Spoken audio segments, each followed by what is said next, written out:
بالله من شرور أنفسنا ومن سيئات أعمالنا من يهد الله فلا مضل له ومن يضلل فلا هادي له أشهد أن لا إله إلا الله وحده لا شريك له أشهد أن محمدا عبده ورسوله لا نبي بعده.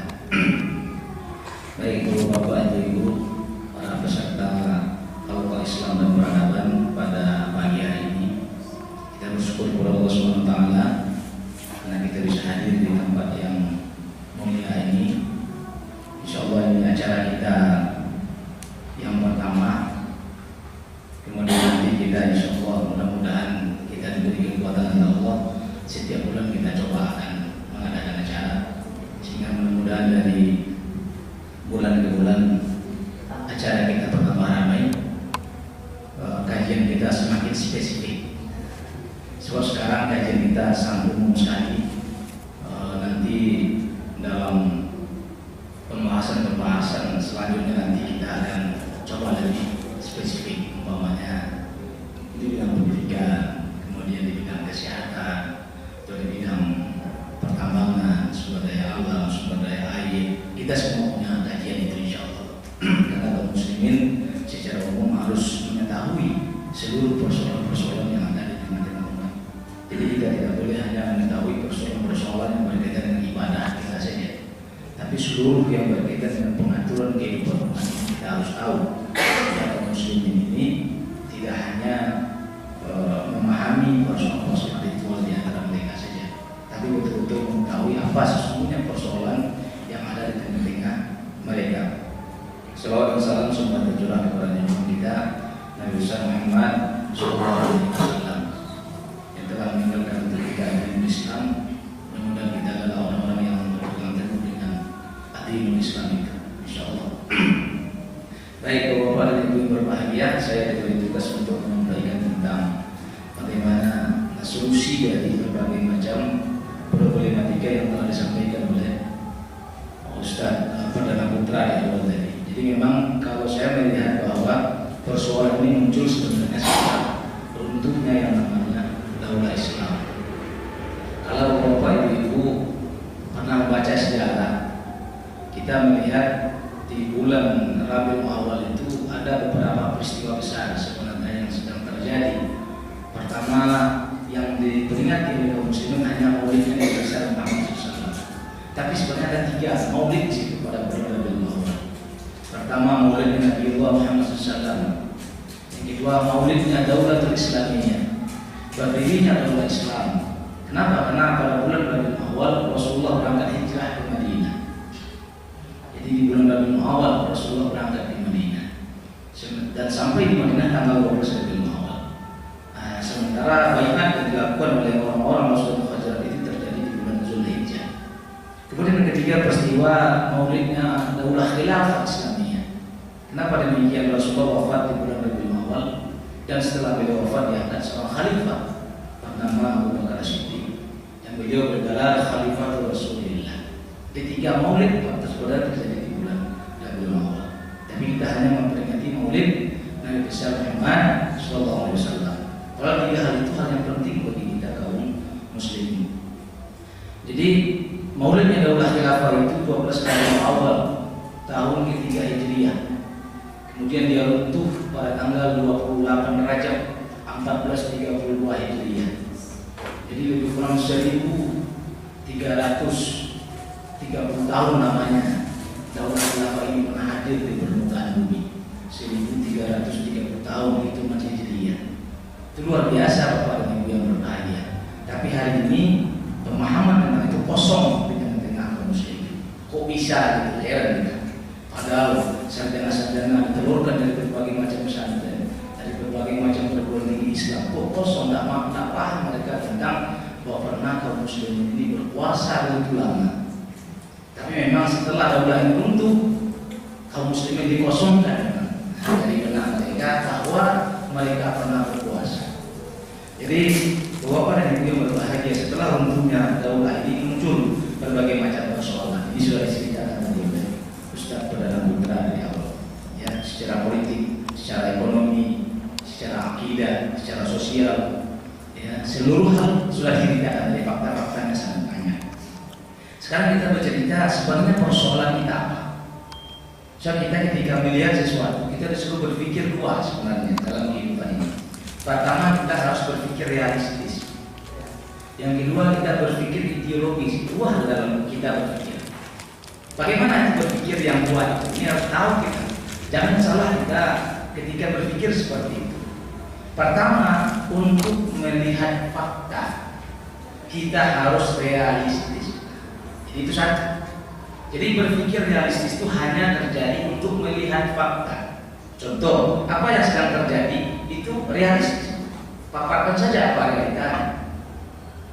Ya, di apa saja, namanya ada pencurian, ada perzinahan, ada penerapan undang-undang sekuler, penerapan hukum kufur, itu semuanya fakta, realistis. Artinya ditulis apa adanya, tidak dibawa-bawa dan tidak dilakukan analisa apa-apa, cuma dicatat saja. Itu namanya realistis. Tapi dalam menilai fakta, itu dua hal ini. Pertama melihat, yang kedua menilai. Dalam menilai fakta itu harus ideologis, harus dengan sebuah paham, harus dengan pemahaman tertentu kita menilai. Contoh, seorang dokter, ya, kalau model Pak Eko istrinya seorang dokter. Ya. Jadi ketika dia melihat fakta, dia tanya dengan seorang pasien kalau datang, sakitnya apa Pak? Sakitnya apa Bu? Dia hanya bertanya saja, kepala sakit Pak, terus apa boleh? Paru sakit Pak, terus amuk agak sesak, badan agak aneh, umpamanya itu artinya melihat fakta. Dicatat saja. Tidak begini kata dokter, sakit, kepala Pak, COVID.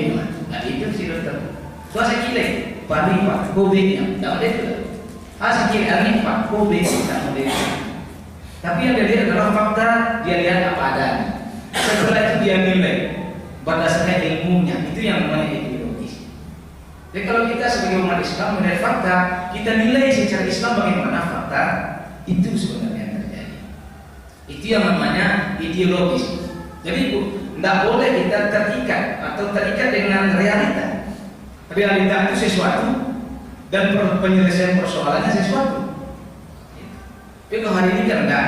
Ketika kita mau merubah sesuatu, orang dalam mau itu satu apa aneh. Kan di situ persoalan. Itu yang namanya berpikir realistis. Bukan melihat fakta dia realistis, tapi mengambil sikap terhadap fakta itu dia realistis. Contoh sekarang demokrasi, di satu orang memilih apa? Masalah indah, apa awak? Atau model malam tadi, malam kakak komisi Islam Miras di Putu Baru, Kota Padang.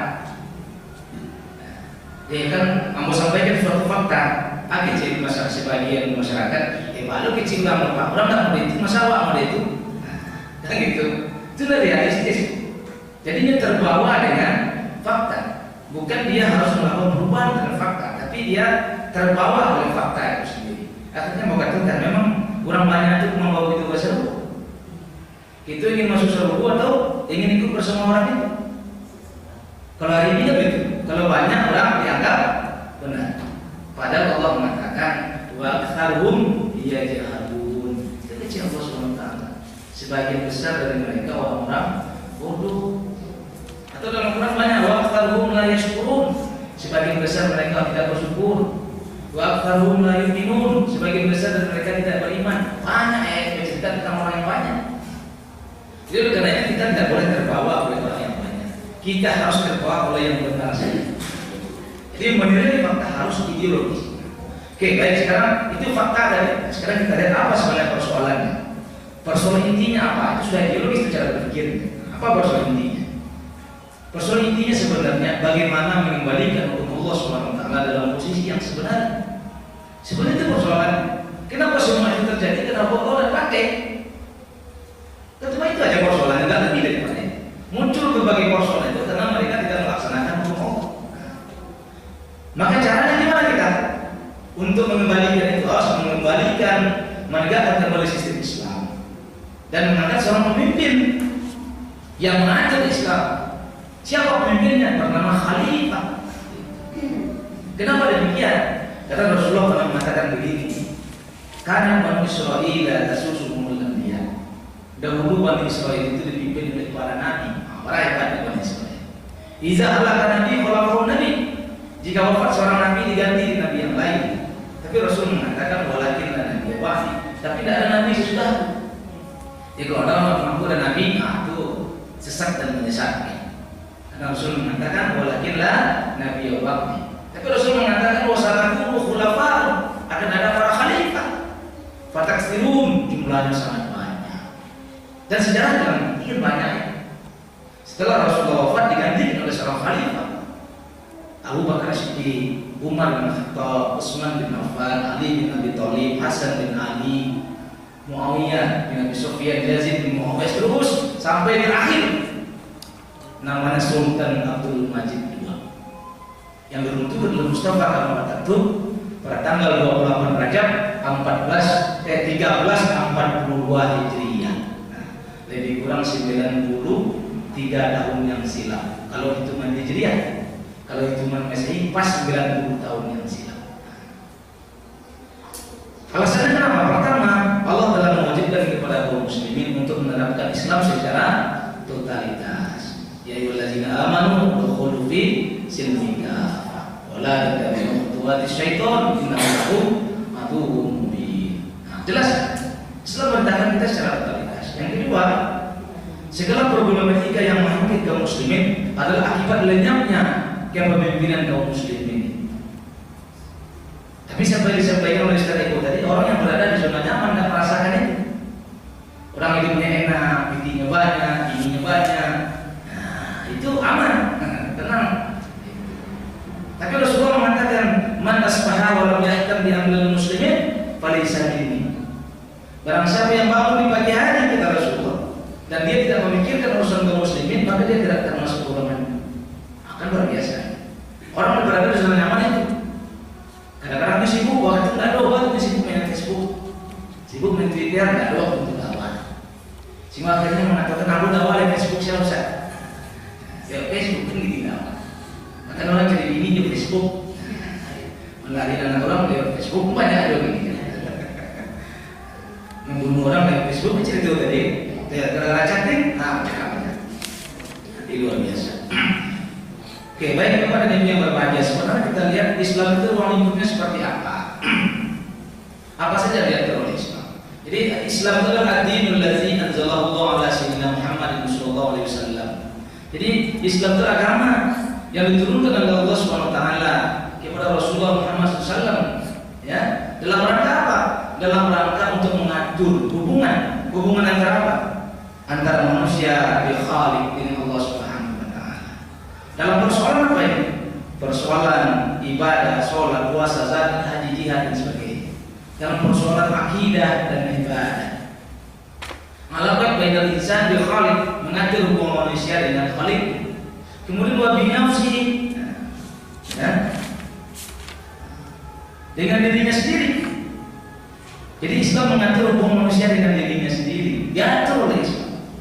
Berkaitan dengan apa? Hukum-hukum tentang akhlak, hukum-hukum tentang pakaian, hukum-hukum tentang makanan, hukum-hukum tentang minuman, malbusa, ya, kemudian matmuman, masrubat, ya, semuanya diatur dan akhlak. Itu hubungan antara bainal insan wa binafsi, antara hubungan manusia dengan dirinya sendiri. Kemudian mengatur alamat bainal insan wa bi ghairi min bani insan, mengatur hubungan antara manusia dengan selain dari kalangan manusia. Maka muncul persoalan muamalah, sistem pemerintahan, sistem peradilan, sistem sosial, sistem sanksi, siasat dan segala macam. Jadi kalau hari ini kita hanya berputar, berurusan hanya dalam persoalan ritual, ya di sini baru sedikit urusan yang kita kerjakan. Kita sudah sibuk sholat, Ustaz, amulah sholat Ustaz, bagus. Amulah puasa Ustaz, bagus. Amulah berzakat Ustaz, bagus. Amulah haji Ustaz, bagus. Tapi ada apa Ustaz? Rukun Islam itu ya, kan gitu. Itu baru berkaitan hubungan antara bainan nas wa bil khaliq, hubungan antara manusia dengan khaliq. Tapi banyak hal yang lain. Jadi kalau jangan dianggap amulah sholat Ustaz, tapi bermaksiat ya wajar, karena mau disini boleh ini. Karena 2/3 lagi tidak dilaksanakan. Ya kalau masalah sholat sedikit cuma berkaitan, puasa sedikit, zakat, haji, kalau haji tambah sedikit lagi. Ya. Kalau sekarang naik haji kita dengan utang, Kan ada di sekarang kan utang ngaji. Sistem apa namanya? Talangan. Talangan. Padahal disuruh naik itu bagi yang mampu, bukan untuk utang-utang. Maka Allah mengatakan Allah sedang belajar kitab Tibian dan Indonesia. Sungguhnya Allah telah menurunkan atas kalian kitab yang menjelaskan segala sesuatu. Di sebelumnya sudah dijelaskan oleh Allah SWT. Jadi bagaimana masalah pemerintahan seperti apa dijelaskan oleh Allah. Bagaimana mengatur ekonomi dijelaskan oleh Allah. Bagaimana mengatur hukum sosial di tengah masyarakat diatur oleh Allah. Ya. Bagaimana sanksi-sanksi pidana, hukuman, taksir, mukhalafat diatur dalam Islam. Jadi tidak ada diatur. Mulai dari kita masuk ke sini sampai mengatur negara diatur di Islam. Nah, tapi hari ini kita hanya mengatakan yang diatur Islam itu masuk WC ada doanya, di luar WC ada doanya, bercermin ada doanya, masuk masjid ada doanya, ngurus negara aku urusan dunia, urusan dunia di sekolah seperti itu loh. Dan itu persoalannya. Kenapa? Mereka sering menggunakan sebuah hadis Rasul, antum a'lamu bi umuri dunia. Itu sering disampaikan. Sehingga saya kenakan urusan dunia ini itu kita yang atur. Tidak ada urusan Allah SWT. Atau kesalahan besar ketika mereka membaca hadis antum a'lamu bi umuri dunia. Kenapa demikian? Karena hadis itu bercerita tentang bagaimana hukum sains dan teknologi. Karena hadis itu bercerita tentang penyembuhan korban. Ada seseorang Rasulullah lewat sebuah kebun, kemudian ada seorang tukang kebun korma. Dia bertanya kepada Rasul, ya Rasul, kurma saya ini ada yang berbuah, ada yang tidak. Bagaimana menurut pendapat engkau?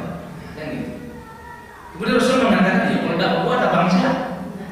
Kan gitu. Akhirnya ditebang. Selesai ditebang, pas musim berbuah besok, kurma tidak berbuah lagi. Akhirnya dia datang kepada Rasul, ya Rasul, sejak yang tidak berbuah kemarin ditebang, yang lain juga tidak berbuah ya Rasul. Itu persoalannya. Apa kata Rasul? Antum a'lamu bi umuri dunia. Kalian lebih mengetahui tentang urusan dunia kalian. Akhirnya sekian ratus tahun setelah itu baru orang memahami, oh ada namanya kurma jantan, ada kurma betina, terjadi penyerbukan, 100 hari kepala putih. Ya, kalau tidak ada 100 hari menimpa kepala putih tidak terjadi pembuahan. Begitu ternyata peristiwa itu. Maka Rasul mengatakan antum a'lamu bi umuri dunia. Artinya urusan dunia diberikan kita kebebasan dalam persoalan sains dan teknologi. Maka sekarang dulu Rasul naik unta, sekarang naik mobil tidak ada masalah. Sekarang naik pesawat tidak ada masalah. Jangan sampai ketika kita ada di Bogor sebagai dulu ketika saya kuliah ada namanya ulama aspek anti speaker. Aspek anti speaker, ini kita pakai speaker anti speaker. Kenapa? Tidak sah ibadah kita Ustaz. Kalau kita pakai speaker, karena speaker itu buatan orang kafir. Ya, buatan Jepang orang besar. Tidak sah ya kan? Sama cerita ketika Kiai Ramadan datang gurunya. Ya, hei kawan, kamu tuh sudah membikin ini. Kamu sudah pakai peta apa? Kafir itu. Nah, gitu. Kemudian ditanya oleh Kiai Ramadan, Kiai sini tadi nanya apa? Jalan kaki Kiai sini. Yondak lah, saya naik kereta. Bagi kereta itu orang kafir yang bikin. Gitu. Naik kereta api, kan gitu persoalannya. Jadi antum a'lamu bi umuri itu persoalannya, bukan persoalan kehidupan, tapi persoalan sains dan teknologi. Terus kita paham. Terus yang kedua pembahasan apa itu khilafah? Kenapa kita bicara khilafah? Khilafah itu adalah riasatun amatun lil muslimin, kepemimpinan umum bagi kaum muslimin jami'an, keseluruhan. Jadi khilafah itu satu di seluruh dunia. Maka riasatun amatun lil muslimin jami'an fi dunia, di dunia, bukan untuk akhirat. Jadi khilafah itu urusan dunia, urusan pengaturan kehidupan kita di dunia. Dalam rangka apa? Liiqamati ahkam syar'i, dalam rangka menegakkan hukum-hukum syariat Islam, wa hamlid da'watil islamiyah ilal alam, dan mengemban dakwah Islam ke seluruh penjuru dunia, berdakwah wal jihad, dengan dakwah dan jihad. Itu namanya khilafah. Jadi khilafah itu bukan namanya dibuat, ya, dia sebuah kepemimpinan real. Ya. Makanya sebuah negeri disebut Darul Islam adalah dua syarat. Pertama kepemimpinan, bawah hukum. Yang pertama keamanan, yang kedua hukum. Apabila keamanan yang di tangan kaum muslimin dan hukumnya hukum Islam, disebut darul Islam. Tapi bila hukum keamanan di tangan kaum muslimin, hukumnya bukan hukum Islam, bukan darul Islam, darul kufur. Begitu juga sebaliknya. Jadi oleh karena itu ketika kita ingin bicara khilafah Islam, kita bicara tentang kepemimpinan umum, bahwa kaum muslimin ya, di seluruh dunia ini harus ada yang atur, harus ada yang atur. Jadi tidak dibiarkan kaum muslimin ini tidak ada yang atur, harus ada yang atur. Orang kalau tidak diatur berbahaya. Nah, ini kondisi hari ini. Seperti disampaikan Ustaz Iqbal tadi, orang di Eropa sekarang lagi berlomba-lomba bersatu. Maka dimulai dari pembentukan mata uang tunggal. Dulu membentuk MEE, Masyarakat Ekonomi Eropa. Kemudian setelah itu mereka membuat mata uang tunggal. Kemudian mereka membuat parlemen bersama. Ada presiden Uni Eropa, ada juga mereka punya presiden Uni Eropa. Sekarang mereka punya kalau punya paspor Schengen namanya. Itu seluruh daratan Eropa bisa kita masuk, kecuali Inggris. Jadi mereka sedang mengarahnya itu ketika berusaha memecah bola. Ada gerakan Minang Merdeka, Riau Merdeka, Aceh Merdeka. Ngapain kita begitu? Harusnya tambah besar. Indonesia gabung Malaysia, gabung Brunei, gabung Filipina. Itu harusnya yang terjadi, bukan dipecah satu persatu. Orang lagi nyatu kita kok pecah. Nah, model orang Minang ini di Sumatera Barat ini kalau mereka langsung kolek nih. Duit dari mana? Ya, duit dari mana? Kecuali makanya kita bukan nanti terutama emas. Baru kaya mendaratnya. Atau Pulau Singkara kita hidupkan nanti. Tapi sekarang sudah disurvei semua oleh orang kafir. Nanti mereka yang akan mengambil minyak di Pulau Singkara. Pulau Singkara itu termasuk besar Bapak yang kita berbahagia. Mulai dari Agam, Payakumbu, Solo dan Tanah. Nah, itu Pulau Singkara. Itu sedang dilakukan survei oleh Amerika. Sebentar lagi mereka mungkin eksploitasi. Ya, eksplorasi itu hampir selesai. Ya, tinggal eksploitasi. Ya, tinggal kita ngamu sebentar lagi. Minyak keluar dari tempat kita, tapi kita kekurangan minyak. Coba kalau bayi ada duri, ibu apa, atau daerah Kaltek, di daerah situ ada kurang minyak. Padahal ada minyak digali dari Cina, tapi orang di situ kurang minyak. Atau daerah-daerah yang ada listriknya. Contoh kalau di Malinjau di Singkara, air keluar dari situ untuk pembangkit listrik, tapi di daerah itu listrik sudah mati. Jadi persoalan. Harusnya daerah-daerah penghasil itu listrik tidak pernah mati harusnya, tapi malah di situ yang sering listrik mati. Oke. Kenapa harus khilafah? Itu pertanyaan. Kenapa harus khilafah? Pertama, sistem pemerintahan Islam yang diwajibkan oleh Allah adalah sistem khilafah. Itu bisa kita baca di awal tadi. Salah satunya, ya. Atau dalam ayat yang lain, ya, wa'adallahu allazina amanu minkum wa 'amilus sholihat la yastakhlifannahum fil ardh. Atau ayat yang sering kita baca, qala rabbuka lil malaikati ja'ilun fil ardi khalifah. Sering dibaca. Maka para imam ketika mereka menafsirkan itu mengatakan bahwa wajib untuk mengangkat seorang imam. Yang kedua, sesungguhnya sistem pemerintahan Islam itu berbeda dengan seluruh bentuk pemerintahan yang dikenal di seluruh dunia. Asli pemerintahan yang kita kenal ini. Indonesia itu republik. Brunei itu kerajaan. Malaysia kerajaan campur-campur. Rajanya tidak berkuasa. Thailand atau yang di Arab Saudi kerajaan, atau yang di Irak republik, Iran republik, Mesir republik. Jadi kalau kita Islam beda dengan itu semua. Khilafah itu beda dengan itu semua. Contoh apa bedanya? Bedanya saya kasih contoh. Kalau dalam sistem republik, ya, itu suara rakyat menentukan segalanya. Maka sampai mereka mengatakan suara rakyat suara Tuhan. Itu luar biasa. Ya. Kalau dalam sistem Islam enggak, sistem khilafah enggak. Yang mengatur Allah Subhanahu wa taala. Ya. Dia juga bukan sistem teokrasi, bukan. Kalau sistem teokrasi model-model zaman lama. Model di Jepang, ya, raja Jepang itu mengaku keturunan dewa matahari. Atau dulu di Mesir keturunan dewa Ra, dewa matahari. Apa artinya dewa Ra ini dimakan, ditangkap oleh Amun, oleh ular, maka akhirnya orang Mesir menjadi penyembah Amun. Nah, kan gitu. Maka di kepalanya ada lambang ular, karena itu Amun itu dewa ular. Ketika dia memakan matahari, nggak kalah matahari, akhirnya mereka menyembah ular. Itu model dulu. Dan orang-orang yang berkuasa itu menganggap mereka keturunan itu.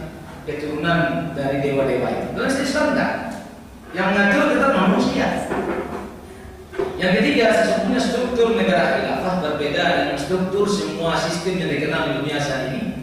Nah, kalau untuk mengkaji ini setahun selesai. Jadi kalau kawan-kawan dan saudara mengaji kitab ini setahun selesai. Judul kitabnya Al-Hijaz Daulah Islamiyah, struktur daulah Islam. Setahun lama mengkaji ini. Kalau kita kaji lambat, tapi secara umum ini saya jelaskan dulu.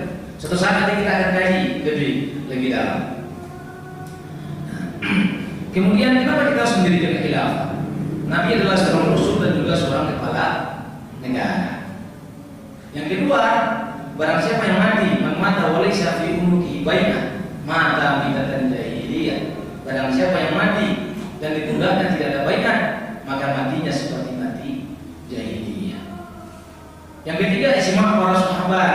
Ketika Rasulullah wafat, mereka langsung berijma' untuk mengangkat seorang khalifah. Walaupun ketika itu kita lihat bagaimana di dalam peristiwa Saqifah Bani Sa'idah, kalau kita baca sejarah yang luar biasa, 3 hari 3 malam atau 3 hari 2 malam mereka berdebat di Saqifah. Saqifah itu ruang pertemuan Bani Sa'idah. Ketika orang-orang Rasulullah wafat, orang-orang Ansar berkumpul, mereka membahas siapa yang menggantikan Rasul. Sementara orang Muhajirin lagi bersedih, sibuk menunggu jenazah Rasul. Akhirnya orang-orang datang memanggil, wahai Muhajirin, orang-orang Ansar lagi berkumpul itu. Nanti kita bagi dua, kan begitu. Akhirnya berangkat 3 orang. Berangkat Abu Bakar, berangkat Umar, dan kalau saya rasa satu lagi Abu Huzaifah. Ya, kalau nggak salah itu, ya 3 orang itu. Akhirnya 3 orang itu menghadapi kaum Ansar. Oh, kalau dilihat perdebatannya luar biasa. Kita baca dalam buku Khilafah Rasulullah, atau khilafah sahabat Rasulullah, itu banyak diceritakan sampai sudah hampir mengeluarkan pedang. Sampai mereka sudah hampir mengeluarkan pedang. Apa kata Sa'ad bin Mu'adz? Bukan Sa'ad bin Mu'adz. Ada salah seorang ahli Badar, dia mengatakan siapa? Saya lupa namanya. Ketika Umar marah, dicabut pedang, ayo kita berperang. Nah, gitu. Sampai akhirnya ketika itu kalau kita baca sejarahnya, orang Ansar mengatakan, untuk kalian seorang amir, untuk kamu seorang amir, besok kalian usir kita dari Madinah. Allah sampai begitu. Itu luar biasanya pengaruh kepemimpinan itu. Itu jenazah Rasul masih terbaring gitu. Ya, itu harus kita baca sejarah hal yang ini. Akhirnya mereka bersepakat mengangkat Abu Bakar. Ketika Abu Huzaifah mengatakan, ya Rasulullah Ansar, Anda adalah orang-orang pertama yang menolong agama Allah ini. Apakah Anda akan menjadi orang yang pertama memusuhi agama Allah ini? Wah, itu cuma pertanyaan. Kaget ya. Kaget orang-orang sampai kembalikan beda dirinya. Kita tidak lihat di sini nih, ada orang yang senantiasa bersama Rasul. Dimanapun Rasul pergi dia ada. Sampai hijrah Rasul bersama, yang menggantikan Rasul menjadi imam ketika sholat, dia siapa? Ini dia Abu Bakar. Ini dia yang wajib. Akhirnya diangkat Abu Bakar. Akhirnya diangkat Abu Bakar dan berbondong-bondonglah seluruh orang berbanyak kepada Abu Bakar. Kecuali salah satu seorang di antara mereka. Namanya saya lupa. Akhirnya orang itu pergi ke negeri Syam. Ya, lari keluar dia dari Madinah. Salah seorang pemimpin yang telah diangkat oleh orang-orang Ansar sebelumnya. Kemudian yang dapat firman Allah Taala, "Ati Allah wa ati Rasulullah ulil amri minkum." Ini sering disampaikan juga kepada kita ini. Siapa yang ulil amri? Ulil amri itu yang ati Allah wa ati Rasul. Yang taat kepada Allah dan taat kepada Rasul. Kalau dia mau menguasa ya menjalankan hukum Allah. Kalau tidak menjalankan hukum Allah bukan ulil amri. Dia penguasa saja lah. Kalau mau di Indonesia presiden saja lah. Tidak usah sebut-sebut ulil amri. Karena ulil amri itu disebut ati Allah wa ati Rasul. Kalau dia tidak taat kepada Allah dan tidak taat kepada Rasul, taatnya malah kepada Amerika, itu sulit ya. Oke. Ini tidak perlu sampaikan, ini penjelasan. Nah, jadi sekarang kita lihat apa tujuan penerapan syariat Islam. Tujuan penerapan syariat Islam itu sebenarnya memelihara berbagai macam persoalan yang muncul tadi. Jadi memelihara keturunan, ini perlu kita pelajari. Ini hukum-hukum tentang memelihara keturunan. Ada hukum perzinahan, la taqrabu zina, ya az-zaniyatu waz-zani fajlidu haydin mi'ata jalda. Ini kalau kita punya nizam al-istimai fil Islam, sistem interaksi di dalam Islam. bagaimana hubungan antara laki-laki dan perempuan dalam Islam diatur. Nah, ini salah satu tahun dua mengkajinya proses ini. Kemudian memelihara akal, bicara tentang pengharaman khamar, ya. Karena khamar itu yang akan menghilangkan akal. Ketika orang mabuk, akalnya hilang. Memelihara kehormatan, larangan menuduh orang berzina, hukum li'an. Kalau ada orang menuduh orang berzina, kata Rasul tidak terbukti cambuk 80 kali. Ya. Ya makanya pernah salah seorang sahabat Nabi dimarahi oleh Umar dan tak boleh meriwayatkan hadis Nabi. Dan ketika dia melaporkan kayak berzina, ternyata dia cuma sendiri dia. Sehingga secara syariat dia disalahkan. Walaupun mungkin dia benar, mungkin dia melihat langsung, tapi secara syariat dia tidak bisa membuktikan secara utuh. Kenapa? Karena di dalam perzinahan itu saksinya 4 orang. Dia menyaksikan cuma 1 orang, jadi kisahnya tidak diterima. Memelihara jiwa, hukum tentang kisos. Memelihara harta, hukum tentang pencurian. Memelihara agama, hukum tentang murtad. Man baddala dinahu faqtuluhu. Barang siapa mengganti agamanya, bunuh dia. Memelihara keamanan, ya. Kemudian memelihara negara. Memelihara keamanan contoh hukum tentang bugon. Bugon itu artinya orang memberontak. Kalau ada orang memberontak dalam negeri, gimana caranya? Ada aturan. Bahkan sampai disalib, ya. Kemudian hukum memelihara negara, wajib jihad fi sabilillah. Ini penjelasannya panjang sekali, tapi secara umum saya jelaskan. Ini lebih kurang tujuan penerapan syariat Islam. Nah, ini suatu saat kita akan tanya satu persatu ini, ya. Mudah-mudahan nanti dari waktu kita bertambah ramai, sekolah ini juga bertambah ramai, insyaallah mudah-mudahan. Bagaimana kita mewujudkannya, mengembalikan itu? Untuk mewujudkannya 2 model perjuangan dilakukan oleh orang hari ini. Pertama ada islahiyah, yang kedua ada revolusioner, taghyiriyah. Ada model islahi, ada model taghyir. Apa yang membedakan? Kalau di Indonesia kita mendengar setelah 98 ada istilah reformasi, kan gitu. Nah, ini istilahnya islahiyah. Jadi kalau dalam persoalan islahiyah ini itu melakukan perubahan secara parsial, yaitu memperbaiki kondisi yang rusak. Nah, sementara perubahan revolusioner melakukan perubahan total. Apa yang membedakan? Perbaikan parsial hanya menyentuh cabang-cabang dari azas. Cabang-cabang. Jadi kalau batang kayu sakit, ya tidak diubah. Tapi kalau uringnya sakit, Anda reformasinya. Tapi kalau batang cabang-cabang yang rusak, itu kalau berpangke, kalau boleh dipotong, maka akan tumbuh tunas baru. Itu namanya reformasi. Sementara kalau perubahan total, perbaikan total ditujukan kepada perbaikan asas, karena asas yang memancarkan seluruh pemikiran turunannya. Makanya kalau kita punya cengkeh, akarnya rusak, jangan mau cabut cengkeh. Jangan usah semprot lagi, tidak ada gunanya. Harus cabut cengkeh. Kalau coklat kita udah dimakan ulat, akarnya dicabut. Cuma itu apa? Dan tidak aman. Tidak bisa semprot, dia tetap aman. Jadi kalau revolusioner artinya dia harus berubah dari asas. Nah, contoh begini, perubahan itu dilakukan bagi individu dan negara.